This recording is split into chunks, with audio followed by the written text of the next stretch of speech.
Exercise 9.1 ए की exercise है। तो हमें क्या पता होना चाहिए before we start the 9th chapter. पहले चैप्टर 8 के सारे फॉर्मूलाज आपको पता होना चाहिए। आपको ये पता होना चाहिए कि भाई जो हमारा साइन ऑफ एंगल है that should be equal to perpendicular upon hypotenuse. Cos theta जो है बेस अपॉन हाइपोटेन्यूज होता है, टेन थीटा जो है वो हमारा है ना क्या होता है बता, परपेंडिकुलर अपॉन बेस। और फिर 3 रेशो और जो कोसिकेंट थीटा है वो होना चाहिए hypotenuse upon perpendicular, second theta जो है वो होना चाहिए बेस अपॉन हाइपोटेन्यूज, और कोट थीटा जो है वो होना चाहिए बेस अपॉन परपेंडिकुलर। ठीक है ना, ये 3 रेशो इनके रिवर्स हैं। ठीक है, अब ये हमारा एक्सरसाइज 8.1 में हमने किए थे फॉर्मूलाज, और फिर कुछ फॉर्मूला ऐसे cos 90 minus theta is equal to sine theta, sine 90 minus theta is equal to cos theta, है ना भाई, और cosecant 90 minus theta is equal to secant theta. ये जल्दी से इसलिए लिख रहा हूं क्योंकि आप लोगों को थोड़ा सा रिमाइंड हो जाएंगे, और मुझे ये बताना जरूरी है कि ये चीजें आपको पता होनी चाहिए। ठीक है, so tan theta is equal to tan 90 minus theta is equal to cot theta, and cot 90 minus theta is equal to tan theta। ये भी एक सीक्वेंस है फॉर्मूलाज की जो हमें पता होना चाहिए। ठीक है, फिर यहीं पे मुझे ये पता है कि tangent theta is equal to sine theta upon cos theta, है ना, और cot theta is equal to reverse of this that is cos theta upon sin theta, है ना। अब एक टेबल थी हमारे पास जिसमें हमने वैल्यूज मेंशन की थी। कैसे, आपने यहाँ पे sin, cos और फिर टेंजेंट थीटा, यहाँ पे 0 degree, 30 degree, 45 degree, 60 degree, 90 degree, ये सब वैल्यूज थी। यहां से अगर शुरू करें हम लोग इसको देना तो 0 डिग्री पे 0 ही वैल्यू थी, 1/2, 1/√2, √3/2 और 1। ठीक है, ये आपको पता होना चाहिए। अगर आपको नहीं मालूम है तो लॉजिक देखो इनका कि ये किस तरह से है।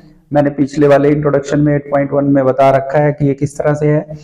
अब यही वाली वैल्यूज, ये 1 यहां आ जाएगा, √3/2 यहां आ जाएगा, है ना, 1/√2 ये एक ही वैल्यू है जहां पे साइन और कोस की वैल्यू इक्वल होती है, sine 45 is equal to cos 45, then 1/2 और फिर ये 0।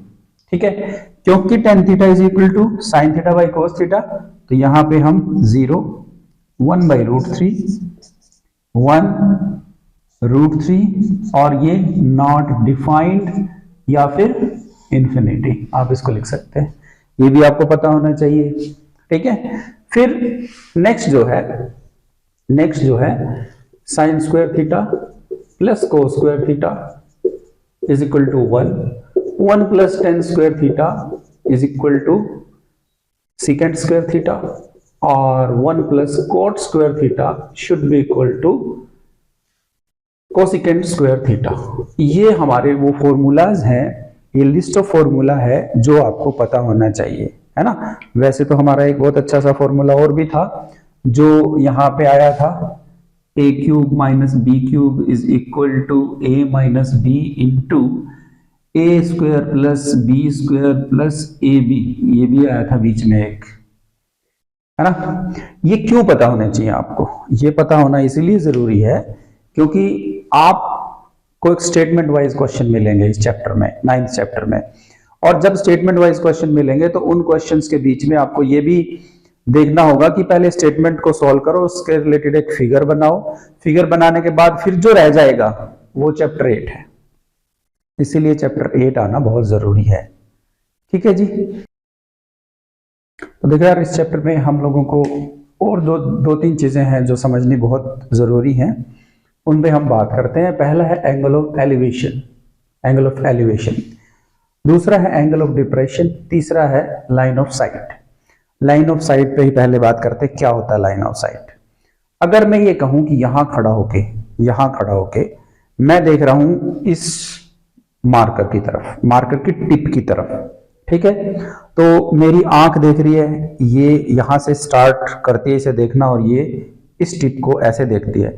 अगर मैं कहता हूं कि ये जो पाथ है जिससे मेरी आंख और ये मार्कर के ऊपर वाली टिप जो है वो कनेक्ट कर रही है, तो इस पाथ पे अगर मैं एक थ्रेड बांध दूं तो वो थ्रेड जो है वो होगा line of path, line of site. वो क्या होगा? Line of site.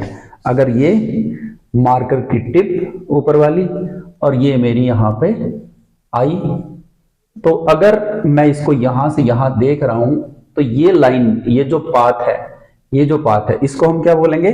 Line of site, SIGHT, site. ठीक है जी। अब दूसरा हमारा है एंगल ऑफ एलिवेशन। अगर कोई ऑब्जेक्ट यहां ऊपर में है और यहां पे मेरी आई है, ये ऑब्जेक्ट पे हम कोई पॉइंट लेते हैं और ये आई से लेके ऊपर जाते हुए जो एंगल बनता है, दैट एंगल यहां से हॉरिजॉन्टल प्लेन के साथ जो ऊपर जाते हुए लाइन ऑफ साइट के साथ बनता है, इसको लाइन ऑफ साइट ही तो कहेंगे, तो उसको बोलेंगे एंगल ऑफ एलिवेशन। और एलिवेशन का मतलब ऐसे भी होता है ऊपर उठता हुआ, एलिवेट करता हुआ। एलिवेटर देखे है ना आपने, है ना, झूले वगैरह होते हैं तो ऊपर उठते हुए, एलिवेटर। ठीक है। अब लाइन ये है angle of elevation, angle of elevation. अब आते हैं यार एंगल ऑफ डिप्रेशन पे। डिप्रेशन मतलब क्या होता है? डिप्रेशन का मतलब डाउन होता है, डिप्रेस हो जाना मतलब डाउन फील करना, है ना। तो जब बंदा डाउन फील करता है तो क्या करता है? डिप्रेशन में आता है। और ये डिप्रेशन कैसा है? यहाँ पे वो बंदा डिप्रेशन में नहीं आ रहा है। मैथमेटिक्स में क्या होता है, आपको अगर यहाँ पे ये कोई भी इमारत है हमारे पास और इस इमारत पे कोई बंदा खड़ा है, यहाँ पे आप देखो, ये बंदा यहां से किसी ऑब्जेक्ट को देख रहा है, यहां पे एक ऑब्जेक्ट है उसे देख रहा है, तो यहां से लेके यहां तक ये लाइन ऑफ साइट हुई, है ना, ये लाइन ऑफ साइट हुई। तो एक एंगल बनेगा जो होगा यहां इस हॉरिजॉन्टल लाइन के साथ। अब ये हॉरिजॉन्टल लाइन है। हॉरिजॉन्टल लाइन का मतलब होता है जब हम अर्थ का जो सरफेस होता है उसके पैरेलल कोई लाइन यहां पे खींच ले, इस अर्थ के सरफेस के पैरेलल कोई लाइन हम खींच लें तो उसे बोलते हैं हॉरिजॉन्टल लाइन। और हॉरिजॉन्टल लाइन और ये लाइन ऑफ साइट जो ऊपर से लेकर नीचे देख रहे हैं, यहां पे जो एंगल बनता है उसे हम बोलते हैं angle of depression, angle of depression. ठीक है, ये होता है एंगल ऑफ डिप्रेशन। ठीक है जी। अब इससे आगे हम बढ़ते हैं। अब जरा यहां पे एक बात देखो कि अगर दो लाइंस में ऐसे खींच रहा हूं और यहां पे कोई एंगल बना रहा हूं, तो क्या आपको ये मालूम है कि ये वाला एंगल और ये वाला एंगल अल्टरनेट इंटीरियर एंगल होते हैं और वो इक्वल होते हैं, ये वाला एंगल और ये वाला एंगल। तो ये वाला जो एंगल ऑफ डिप्रेशन है, अगर यहां पे मैं एक एंगल बनाऊं और ये तो लाइन पैरेलल हो गई, ये वाली पैरेलल है इसके, ठीक है ना, और ये एक लाइन हो गई बीच में, तो this angle and this angle are alternate interior angles और ये आपस में बराबर होंगे। ठीक है, ये बहुत काम आने वाली चीज है हमारी, राइट। तो angle of elevation, angle of depression और लाइन ऑफ साइट, और ये है हॉरिजॉन्टल लाइन, है ना, हॉरिजॉन्टल लाइन। ये आपको हॉरिजॉन्टल लाइन ये आपको पता होने चाहिए। ठीक है।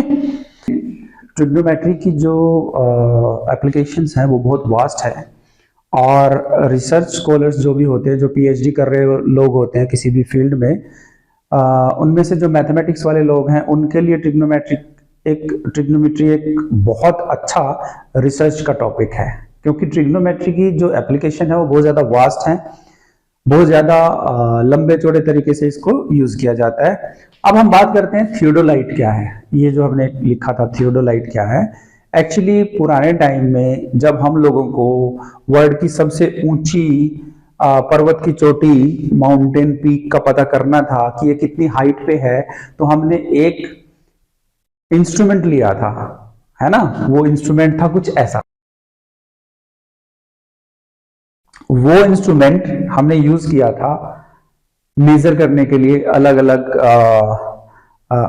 एंगल से, अलग अलग जगहों से एंगल मेजर करने के लिए। देखिए कैसे, मान लो ये पीक है, ये कोई हमारे पास है ना माउंटेन है, यहां पे ये अपरेटस हमने रखा और इस तरीके से हमने यहां से एंगल मेजर किया। ये यहां से करीबन कितना दूर था ये भी मेजर किया गया। यहां से ये पहाड़ से कितना दूर है, 160 किलोमीटर के आसपास था। यहां से फिर मेजर किया गया, फिर यहां से मेजर किया गया, है ना, अलग अलग जगहों से, फिर कहीं से यहां से मेजर किया गया होगा सामने से। तो अलग अलग जगहों से इसको एंगल मेजर करने के लिए इस्तेमाल किया गया था। ठीक है ना, ये एंगल, ये एंगल, ये एंगल, ये एंगल, तो ऐसा डिवाइस थियोडोलाइट था। ठीक है ना। अब हम बात करते हैं एग्जांपल्स पे।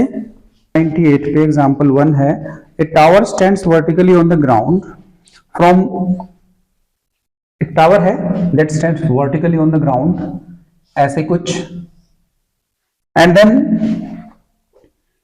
From a point on the ground which is 15 meter away from the foot of the tower. There is a point on the ground that is 15 meter away from the foot of the tower.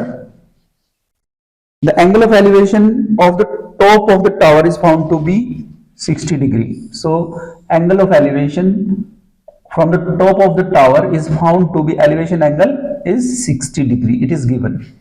Now we have to find the height of the tower. क्या find out करना है? This height of the tower. So this is the tower, and from 15 meter away from a point, the angle of elevation is 60 degree. So let us take it to be A, B and C, A, C, B, जो भी आप इसमें नाम लेना चाहो। ये जो height है ये हमें फाइंड आउट करनी है। ठीक है, दिया क्या है, थोड़ा सा दिमाग लगाओ।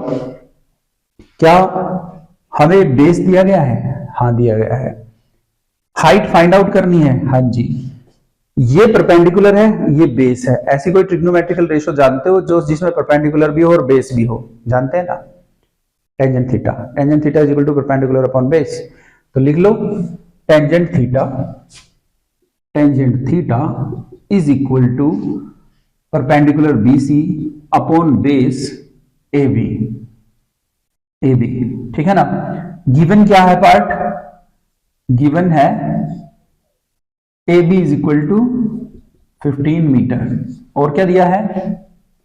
एंगल CAB इज 60 डिग्री, ये दिया हुआ है, राइट। और ये हम इसको सॉल्व करने चल रहे हैं। तो भैया tangent 60 degree is equal to BC upon 15 meter. अब आपको ये पता होना चाहिए टेंजेंट 60 की वैल्यू क्या है, जो मैंने बताया था आपको कि आपको सारे फॉर्मूले पता होना चाहिए। टेंजेंट 60 इज इक्वल टू, याद करो, √3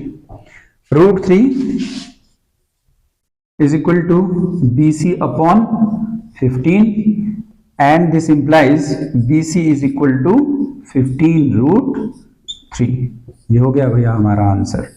दिस इज 15√3। आप इसको ओपन करके इसको मल्टीप्लाई करना चाहो कर सकते हो। ठीक है जी। अब हम बात करेंगे नेक्स्ट एग्जांपल पे। बहुत ही सिंपल सा एग्जांपल था, आप इसको ध्यान से पढ़ें। नेक्स्ट है एग्जांपल नंबर 2। देखिए इसमें स्टेटमेंट को ध्यान से पढ़ना है और स्टेटमेंट को पढ़ के फिर फिगर बनाना है। यहां पे तो एग्जांपल्स में आपको फिगर मिलेंगे। अब पेज नंबर 19 और एग्जांपल नंबर 2।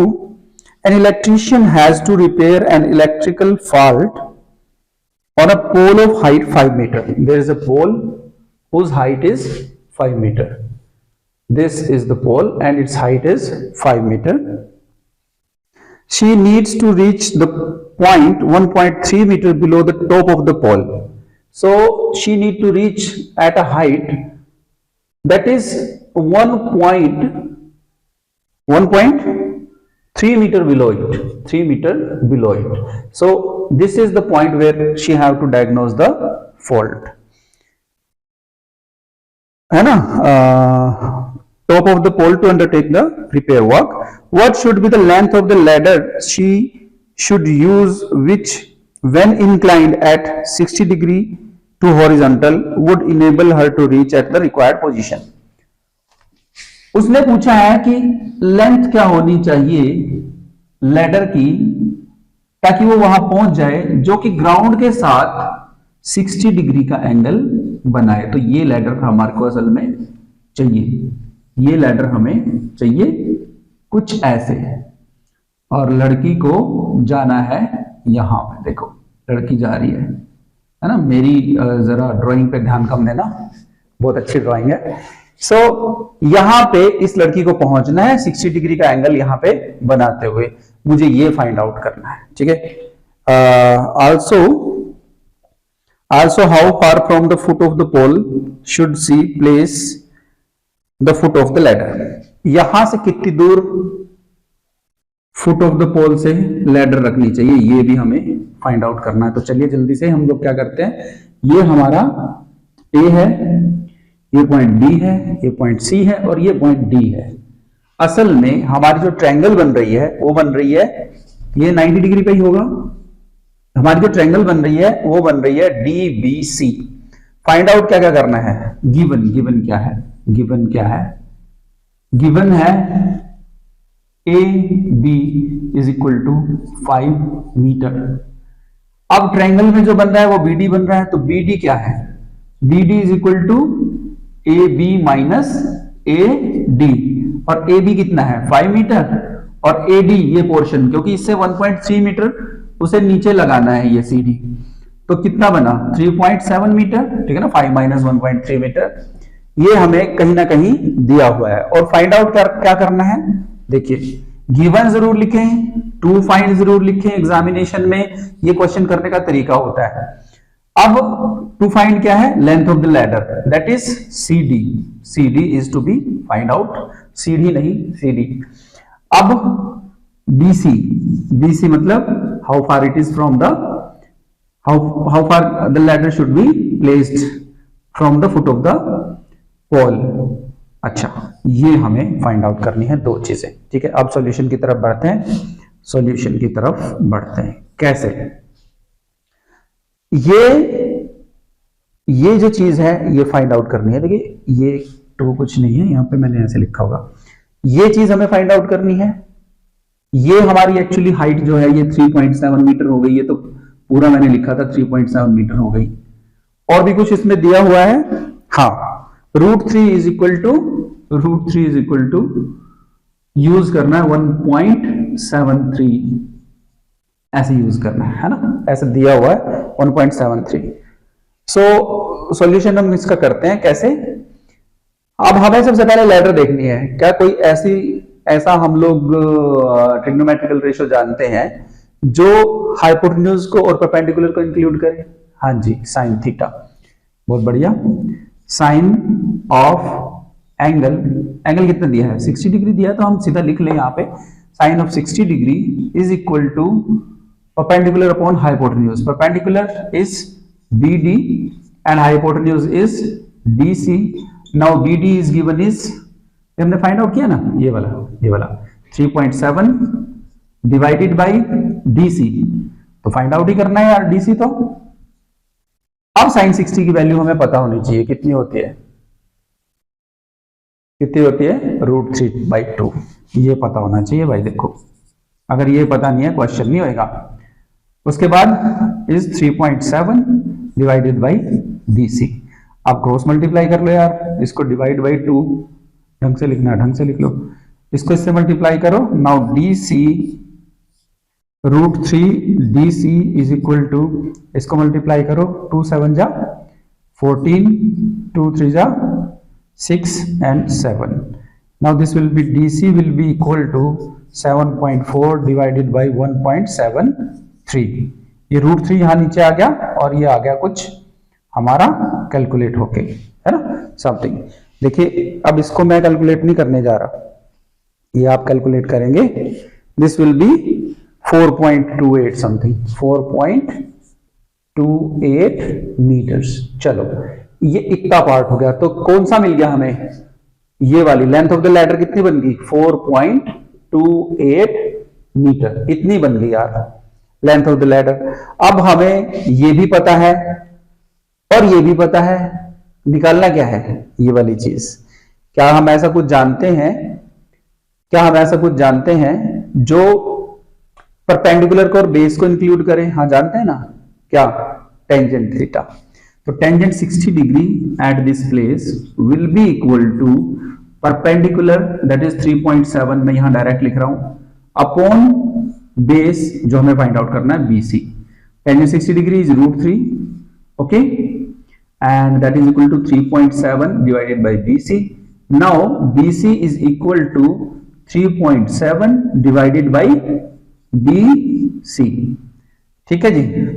तो ये कितना आएगा, देखो यहां पे हमने कुछ नहीं किया था तो ऐसा भी 3.7 बाई √3, ये 2 से मल्टीप्लाई हो गया था, तो इसका हाफ आ जाएगा 2.14, that is equal to BC is equal to 2.14 meter. तो एक हमारा आंसर हुआ ये, और दूसरा हुआ हमारा आंसर ये वाला। तो length of the ladder is 4.2 meter and this distance from the foot of the tower is 2.14 meter, 2.14 meter. और आंसर में आप अच्छे से स्पेसिफाई कीजिएगा that the length of the ladder required is 4.2 meter and the distance of the foot of the ladder from the foot of the pole is equal to 2.14 meter, ऐसे specify कीजिएगा, ठीक है। Let us go for the next example. ये है an observer is 1.5 meter tall and is 28 meter away from the chimney. An angle of elevation of the top of the chimney from her eye is 45 degree. What is the height of the chimney? देखिए observer दिया है कि observer हमारा 1.5 metre टाल है। देखो ये वाला, ये हमारा बंदा है, कोई ऑब्जर्वर है, इसकी हाइट है 1.5 मीटर टाल और ये खड़ा है यहां से 28.5 मीटर के डिस्टेंस पे, है ना, चिमनी से। ये हमारी चिमनी हुई और ये ऑब्जर्वर 1.5 मीटर टाल हुआ। अब an angle of elevation of the top of the chimney from her eye is 45 degree. Angle of elevation from the top of the chimney is, angle of elevation बनाने के लिए आपके यहाँ horizontal line बनानी पड़ेगी, ध्यान रखना, is 45 degree, ठीक है ना, राइट। तो ये डिस्टेंस अगर 28.5 है तो ये भी 28.5 है ना, मीटर्स। तो क्या बताना है, find the height of the chimney. Height of the chimney हमें बतानी है। हाइट ऑफ द चिमनी कौन सी है, ये वाली, ये वाली। तो ये है हमारा H, ठीक है जी। अब हमारे पास एक ट्रायंगल बनी ABCD और E। हमारे पास ट्रायंगल कौन सी बनी भाई, CDE, ठीक है जी। ये हमारा एंगल हमें पता है। तो क्या कोई ऐसी ट्रिग्नोमेट्रिकल रेशियो जानते हैं जो इसको इंक्लूड करे? हाँ जी, टेंजेंट। तो tangent 45 degree is equal to this base और दिस हाइट। लेकिन क्वेश्चन करने से पहले आप ऐसे लिखना शुरू करेंगे उसको कि गिवन क्या है। गिवन है हमारे पास AB that is equal to 28.5 meter, है ना। दिस इंप्लाइज फिगर में DC कितना बन गया, 28.5 मीटर। फिर एंगल ऑफ एलिवेशन मतलब angle EC and D is given as 45 degree. उसके बाद टू फाइंड क्या है, हमारे पास हमें पता करना है हाइट ऑफ दिस BE हमें पता करना, हाइट ऑफ चिमनी। और BE जो है यहां ध्यान से देखिएगा, BE is equal to ED plus DB, ED plus DB। ये है हमारे पास हाइट ऑफ द चिमनी हमें फाइंड आउट करनी है। तो यहां बेसिकली हम क्या फाइंड आउट कर सकते हैं, ये पार्ट हम फाइंड आउट कर सकते हैं, कौन सा, ED। क्योंकि ट्रायंगल जो है जो हम कंसीडर करेंगे वो ये वाली करेंगे, CDE।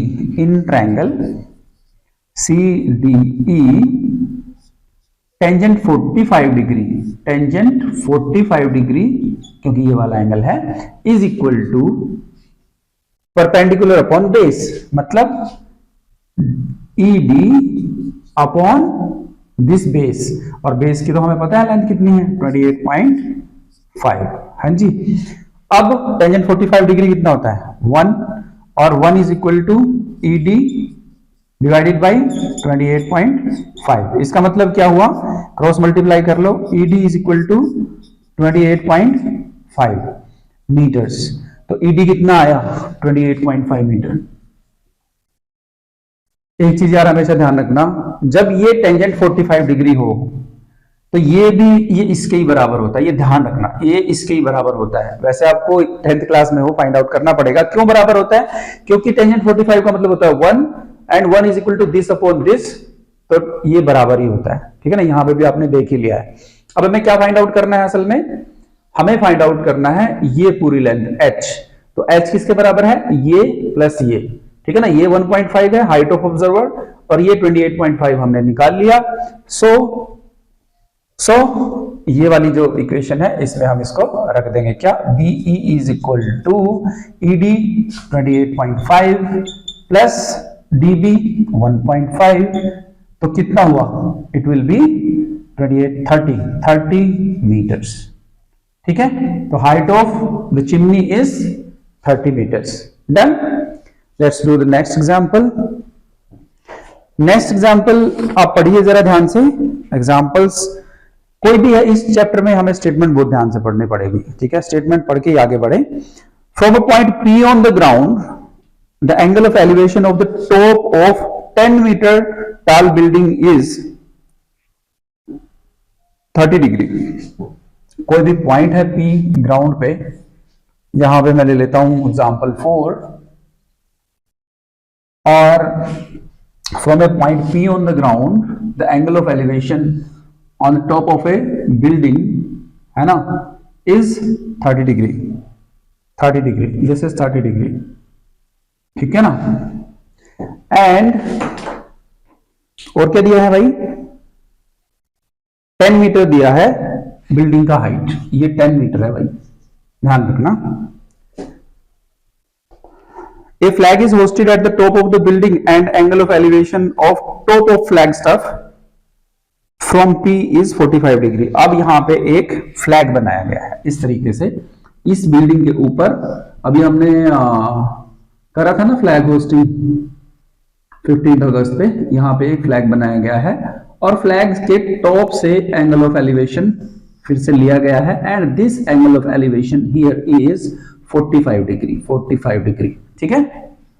तो बताना क्या है यार, बताना क्या, find the length of flag stuff and the distance of building from the point P। क्या दो चीजें बतानी है, क्या बताना है, पहला बताना है ये इसकी हाइट क्या है, यहाँ पे h ले लेते हैं और इसको ले लेते हैं यार d, ठीक है। तो गिवन लिख लेते हैं यहाँ पे फटाफट से।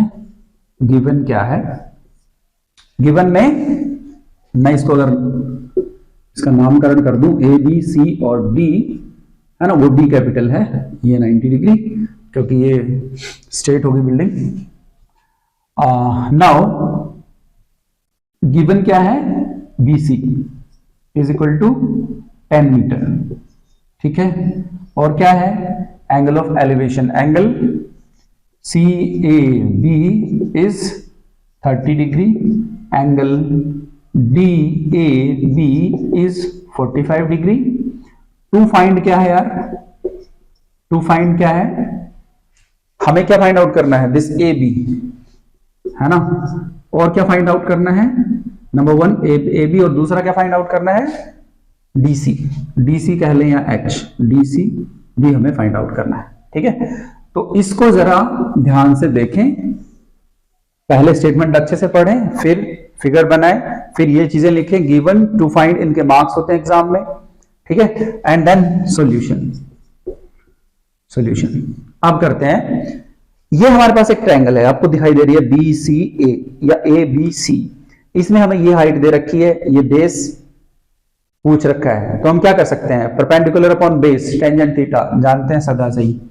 टेंजेंट ऑफ यहाँ पे 30 डिग्री है, इस ट्रायंगल में देखिएगा ABC में टेंजेंट 30 डिग्री इस्तेमाल होगा, is equal to BC upon AB, ठीक है। अब BC अपॉन AB क्या है, 10 अपॉन AB, ठीक है ना। और इसका तो हमें पता ही है, इसकी वैल्यू क्या होती है, 1 अपॉन √3, ठीक है। क्रॉस मल्टीप्लाई कर दो यार, तो AB will become tangent 10√3 meters, है ना, क्रॉस मल्टीप्लाई किया तो ये हम यहां पे लिख सकते हैं, इट इज 10√3 मीटर्स, ओके। है ना, थोड़ा बड़ा लिख लेना यार। ओके, नेक्स्ट हमें ये पूरी हाइट भी पता लग जाएगी, ये पूरी हाइट भी हमें पता चल जाएगी। ये पूरी हाइट जो अगर मैं कहूं कि डीबी किसके बराबर है, यहां पे DB is equal to H plus BC और इसको कह सकता हूं एच प्लस 10। ठीक है, अब जरा ट्रायंगल दूसरी ले लो। इन ट्रायंगल एडीबी या ABD tangent 45 degree is equal to perpendicular upon base. Perpendicular कितना है यार, total B D upon base कितना है, ए बी। अब टेंजेंट 45 तो 1 ही होता है, पुराने क्वेश्चन में बताया था, अगर ये टेंजेंट 45 हो तो ये इज इक्वल टू ये होता है, ठीक है ना।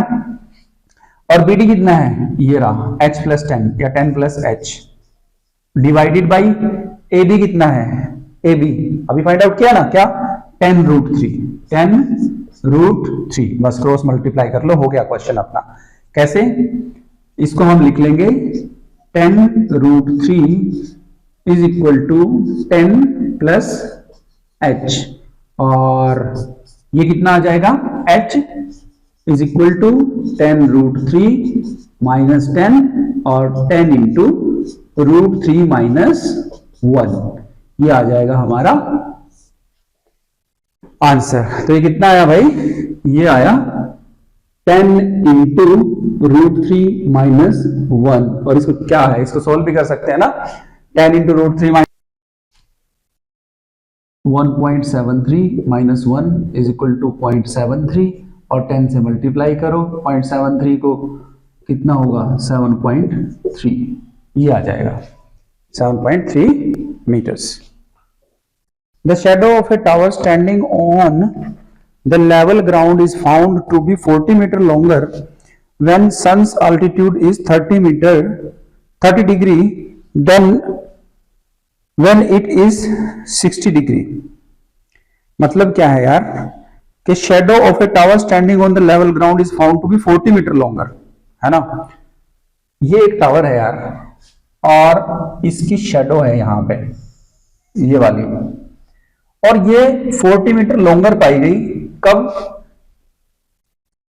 when the sun's altitude is 30 degree when it is 60 degree। मतलब पहले तो था ये सन्स अल्टीट्यूड, मतलब यहां पे कहीं सूरज है चमक रहा है और इसकी यहां पे शेडो पड़ी ऐसे करके, तो ये था हमारा 60 डिग्री और फिर से शेडो पड़ी, फिर ये सन थोड़ा सा इधर डिस्प्लेस हो गया हमारा, इधर आ गया एंड देन फिर से शेडो पड़ी, तो ये शेडो हो गई 30 डिग्री। और एग्जांपल नंबर 5 है, तो ये कितने मीटर, 40 मीटर लॉन्गर हुई, कितने मीटर हुई, 40 मीटर लॉन्गर। अब क्या बताना है, find the height of the tower. चलो find the height of the tower, मतलब ये बताना है हमें, ये h हमें बताना है। तो गिवन पार्ट क्या है, ठीक है ना, अच्छे से लिख लेते हैं इसको, ये गिवन पार्ट क्या है। गिवन पार्ट में आपको दिया गया है ये डिस्टेंस, तो मैं इसको कह देता हूं कि ये हमारा पॉइंट है A, ये B, ये C और ये D। तो DC इज गिवन कितना, 40 मीटर। और चलो भाई हम इसको x मान लेते हैं, इसको BC को x मान लेते हैं। और टू फाइंड क्या है, टू फाइंड क्या है, AB is equal to HC, ऐसा मान के चलते हैं, ठीक है। और ये भी मान लेते हैं कि let BC is equal to x, right. Meters में सब है तो मीटर लिख लो, है ना, ये भी मीटर ये भी मीटर, ओके। अब पहले तो यार ये और ये हमें दिया हुआ, ये हमें फाइंड आउट करना और ये भी फाइंड आउट करना। तो इसमें ये ट्रायंगल तो हम कंसिडर करेंगे ही नहीं, पहले करेंगे क्या, हाँ करेंगे, करना पड़ेगा। क्यों, सवाल थोड़ा उलझा हुआ है इसमें, हमें ये लगता है कि यार इसमें कुछ दिया तो हुआ नहीं, तो फिर हम कैसे करें। हम लोग क्या करेंगे यार, पहले एक बार ये वाली ट्रायंगल को कंसीडर करेंगे H, को इंक्लूड करेंगे, फिर बड़े वाली ट्रायंगल को कंसीडर करेंगे, फिर h को इंक्लूड करेंगे, और दो हमारे पास ऐसी इक्वेशन बन जाएंगी जिनमें h इंक्लूड होगा, उससे फिर हम सॉल्यूशन लेंगे। ठीक है ना। तो पहले देखिए कैसे include wisely. Perpendicular upon base लिख लेता हूं डायरेक्ट यहां पे कि tangent 60 degree is equal to, ये देखो इन ट्रायंगल दिस, है ना, है ना। यहां पे आप इसको अच्छे से लिखें, यहां पे अच्छे से लिखें, ठीक है। In triangle A B C tangent 60 degree is equal to A B upon B C, जिसको आप लिख सकते हैं एच अपॉन एक्स। टेंजेंट 60 आपको पता है √3 होता है, तो क्या हम लिख सकते हैं h is equal to √3x लिख सकते हैं भाई। इसको फर्स्ट इक्वेशन का आप नाम दे दो। ठीक है, ठीक है। फिर नेक्स्ट जो है हमारे पास इस इक्वेशन, इस ट्रायंगल को हम इंक्लूड करेंगे in triangle A B D. अब 30 डिग्री का एंगल है जो इंक्लूड होगा, that is equal to tangent 30 degree is equal to perpendicular that is A B upon base that is this B D. A B क्या है h और B D क्या है 40 मीटर ये और x ये, तो 40 प्लस x। ठीक है ना। अब टेंजेंट 30 डिग्री की वैल्यू आप जानते हो क्या? हाँ जी जानते हैं, एकदम से दिमाग में स्ट्राइक कर जानी चाहिए, तभी क्वेश्चंस होंगे। h divided by 40 plus x, second रख लो यार इसे। अब देखो h की जगह क्या √3x लिख सकता हूं? हाँ लिख सकता हूं ना, यहाँ पे ये देखो वैल्यू है, क्या लिख सकते हैं 1/√3 is equal to √3x divided by 40 plus x। ठीक है। अब इसको जरा क्रॉस मल्टीप्लाई कर लो, है ना, ठीक से लिख लेते हैं 1/√3 क्रॉस मल्टीप्लाई कर लो, क्या √3 into √3 x 3x is equal to 40 plus x। क्या बना, ये x इधर आके इसको 2x बना लेगा और ये इज इक्वल टू 40 और x इज इक्वल टू 20। ठीक है भाई, तो x 20 आ गया हमारा, क्या ये वाली चीज हमारी 20 मीटर आ गई। टू फाइंड क्या है ए बी, मतलब h हमें फाइंड आउट करना है। अगर x मिल गया तो क्या इसमें रख सकता हूं, है ना, इसको थर्ड रख लो और यहां पे लिखो पुट 3 इंटू 1, पुट 3 इंटू 1। कैसे? अब यहां पे रखो h इज इक्वल टू √3 तो है ही है और x की वैल्यू क्या है 20, तो क्या लिख देंगे 20√3, तो h क्या आ गया 20√3। यही तो हमें फाइंड आउट करना था, ये हमारा हो गया आंसर, है ना, हाइट ऑफ द टावर। ठीक है।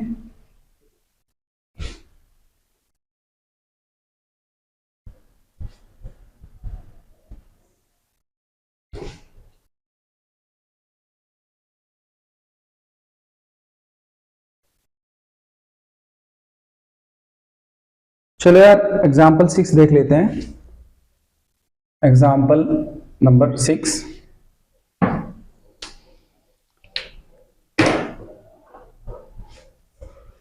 Example number 6। ठीक है, क्वेश्चन आप एक बार ध्यान से पढ़ लेना, मैं क्वेश्चन का क्रक्स बता देता हूं आपको। Angle of depression of top and bottom of 8 metre tall building from the top of multi-story building is 30 degree and 45 degree respectively। देखो यार एंगल ऑफ डिप्रेशन दे रखा है from the top of a multi-story building on the top of this 8 meter tall building and bottom of this 8 meter tall building। ठीक है ना, ये और यहां पे हम एक हॉरिजॉन्टल लाइन देते हैं, दे क्या रखा है, ये पार्ट दे रखा है 30 डिग्री और ये पार्ट दे रखा है ये वाला एंगल 45 डिग्री। तो यहां पे ये वाला जो एंगल है ये वाला 30 डिग्री हुआ, है ना, अल्टरनेट इंटीरियर एंगल हो गए, और ये वाला एंगल हुआ 45 डिग्री। और हमें फाइंड आउट क्या करना है, ये वाली हाइट और ये वाला बेस कह लो इसको। ठीक है ना, तो मैं इनको नाम दे देता हूं ए बी सी डी और ई। ये हमारा है 8 मीटर, और इसको हम कह देते हैं, इसको हम h कह देते हैं, चलो इसको h कह देते हैं, ठीक है। तो गिवन पार्ट है क्या, गिवन पार्ट हमारा है ना, एंगल, इसको मैं अगर x कहूं, एंगल एक्स ई डी जो बनेगा 30 डिग्री, और इसका मतलब क्या हुआ, एंगल ईडीसी, एंगल ईडीसी भी हमारा 30 डिग्री हो गया, है ना, क्यों, अल्टरनेट इंटीरियर एंगल है, ठीक है ना, कौन सा, ये वाला। इसी तरीके से ये एंगल दिया हुआ है, तो ये एंगल भी हमारा 45 डिग्री हो गया। तो इसको मैं सीधा लिख लेता हूं कि angle E A and B is equal to 45 degree. चलो अब हम एक ट्रायंगल कंसीडर कर लेते हैं, ये वाली ट्रायंगल कंसीडर कर लेते हैं, कौन सी, in triangle E A B, in triangle A A B tangent 45 degree is equal to E B upon A B. अब ई बी क्या है, ये h plus 8 divided by A B, ठीक है भैया। तो टेंजेंट 45 डिग्री कितना होता है, 1, और 1 is equal to h plus 8 divided by A B, और इसका मतलब क्या हुआ कि ए बी हमारा हो गया h प्लस 8 के, तो इसको हम रख लेते हैं 1। नेक्स्ट पार्ट, इस ट्रायंगल में अब देख लेते हैं, in triangle E C D, in triangle E C D tangent 30 degree is equal to h divided by this base, tangent 30 degree is equal to E C जो कि h है, divided by this base DC, और DC किसके बराबर है, AB के बराबर, AB के बराबर है। चलो तो क्या AB यहां पे h प्लस 8 नहीं है, AB इज h प्लस 8, वहां पे रख दो ना इसको, है ना, AB की जगह h plus 8, h divided by h plus 8, और टेंजेंट 30 की वैल्यू हमें पता है 1 बाई √3, तो क्या हुआ, इसको क्रॉस मल्टीप्लाई कर दो, √3h is equal to h plus 8।